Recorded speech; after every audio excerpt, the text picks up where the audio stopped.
U staro doba, kad su se želje još ispunjale, živio neki kralj koji je imao sve same lijepe kćeri.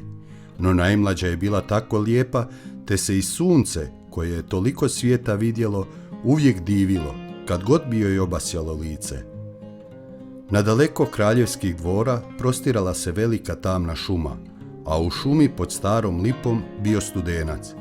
Kad bi bilo vruće, kraljevna bi pošla u šumu, sjela bi na rub hlađana studenca i tu bi od dosade uzimala zlatnu kuglu, bacala je uvis i opet hvatala. To joj je, eto, bila najmilija igra. No jednom se dogodi, te joj zlatna kugla ne pade opet u ručicu, koju je pružila uvis, već lupi kraj nje o zemlju i otkotrlja se pravo u vodu.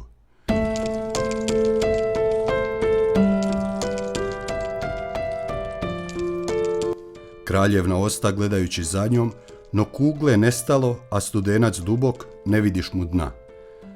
Stane plakati te plakati sve glasnije i glasnije, nikako da se utješi. I dok tako jadikovaše, začuje neki glas. Šta ti je, kraljevno? Ta ti tužiš da bi se i kamenu sažalilo. Ona se obazre da vidi odakle glas, kad li opazi žabu gdje iz vode pomalja svoju ružnu glavu. Ah, ti si to, staro bučkalo, reče kraljevna. Eto plačem zbog svoje zlatne kugle što mi pade u studenac. Umiri se, ne plači, žaba će na to. Ja ću ti pomoći. Ali šta ćeš mi dati ako ti igračku izvadim? Što god poželiš, draga žabo, odgovori kraljevna. Daću ti svoje haljine, svoj biser i drago kamenje, pa i zlatnu krunu što je nosim. A žaba će joj. Ne trebaju meni tvoje haljine, tvoj biser i tvoje drago kamenje, pa ni tvoja zlatna kruna. No ako me zavoliš tako da budem tvojom drugom, u igri i zabavi, da sjedim kraj tebe za tvojim stolićem, da jedem iz tvoga zlatnog tanjurića i pijem iz tvoje kupice i da spavam u tvojoj posteljici, to ako mi obećaš, sići ću u studenac i iznijeti tvoju zlatnu kuglu. Hoću, pristane kraljevna, učinit ću sve što želiš, samo ako mi doneseš kuglu. No u sebi mišljaše, šta ta bedasta žaba brblja? Ta ona je u vodi pokraj takvih kakva je i sama i krekeće, te ne može biti čovjeku drug.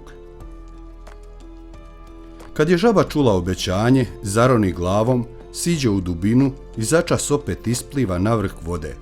Donese kuglu u ustima te je baci u travu. Kraljevna se sva obradova kad spazi svoju igračku, pa je dignu i odskakuta. Stani, povika žaba, ponesi me, ja ne mogu tako trčati. Ali joj ništa nije pomoglo. Uzalud je za njom vikala krekećući što ju je grlo nosilo. Kraljevna nije zato marila, već se požurila kući i naskoro zaboravila jadnu žabu kojoj ne bijaše druge nego natrag u svoj studenac.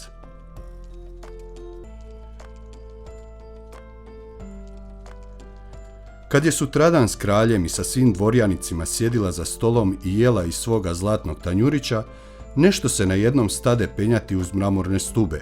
Pljes, pljes, pljes, pljes. I kad se popelo na vrh, pokuca na vrata i viknu. Kraljevno najmlađa, otvori mi. Ona potrča da vidi tko je vani, ali kad otvori, a to pred vratima sjedi žaba.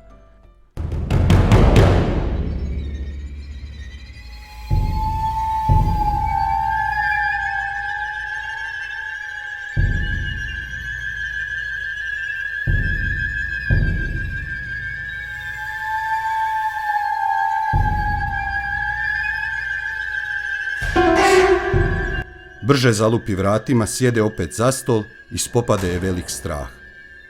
Opazivši kako joj srce žestoko kuca, kralj je upita. Dijete, šta se tako bojiš? Stoji li to kakav div pred vratima da te odvede? O ne, odgovori ona, nije to div, već neka opaka žaba. Pa šta žaba traži od tebe? Ah, moj oče, kad sam jučer u šumi sjedila kod studenca i igrala se, zlatna mi kugla pala u studenac. Gorko sam plakala, pa mi je žaba iz vode iznijela. A kako je zahtijevala nagradu, obećah joj da će biti mojom drugom, samo ja nikako nisam mislila da će moći vani svoje vode. I eto je sad vani, želi k meni. Međutim se i po drugi put oču kucanje i dozivanje. Kraljevno najmlađa, otvori mi sad. Zar ne znaš šta jučer ti obeća meni kraj hladnog zdenca? Kraljevno najmlađa, otvori mi sad. Što si obećala, treba i da držiš, kaza kralj. Idi pa joj otvori. Kraljevna ode i otvori vrata, a žaba skoči unutra, te za njom stopu u stopu sve do njezine stolice, pa sjedne i viknu. Podigni me k sebi. No kraljevna se skanjivaše dok joj kralj ne zapovjedi. Tek što žaba na stocu htjede na sto, pa kad je sjela već na nj, progovori. Deder mi primakni svoj zlatni tanjurić da jedemo zajedno. Kraljevna doduše učini tako, ali se vidje da joj to nije drago. Žabi je dobro prijalo, a njoj gotovo svaki zalogajić zastajao u grlu. Napokon će žaba. Baš sam se najela i umorila.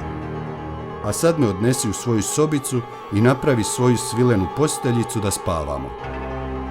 Kraljevna brizne u plač jer se bojala studene žabe koje nije usudila ni taknuti, a sad eto treba da spava s njom u lijepoj čistoj posteljici. No kralj se razljuti i kaza: ne smiješ prezirati onoga koji ti je u nevolji pomogao. Na to kraljevna sa 2 prsta uze žabu, ponese je sa sobom i stavi u kut. Ali kad je već ležala u postelji, doskakuće žaba i uzdahne: umorna sam i htjela bih spavati kao i ti. Digni me ili ću reći tvome ocu. Ražesti se tad kraljevna, dignu žabu i baci je u zid, pa će ljutito: sad ćeš se već jednom umiriti, ogavna žabo.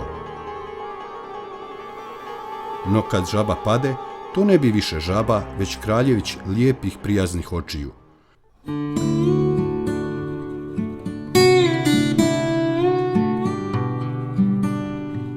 On sada, po želji kraljevoj, postade njezinim dragim drugom i mužem, koji joj pripovjedi kako ga je opčinila zla vještica i kako ga nitko nije mogao izbaviti iz studenca doli same kraljevne.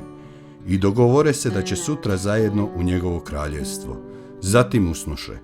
A sutradan, kad njih dvoje sunce probudi, dođoše kola u koja bijaše upregnuto 8 bijelaca, bijelo i mnojevo perje na glavi, zlatnim lančićima urešeni, ko čiji straga stoji sluga mladoga kralja, vjerni Henrik.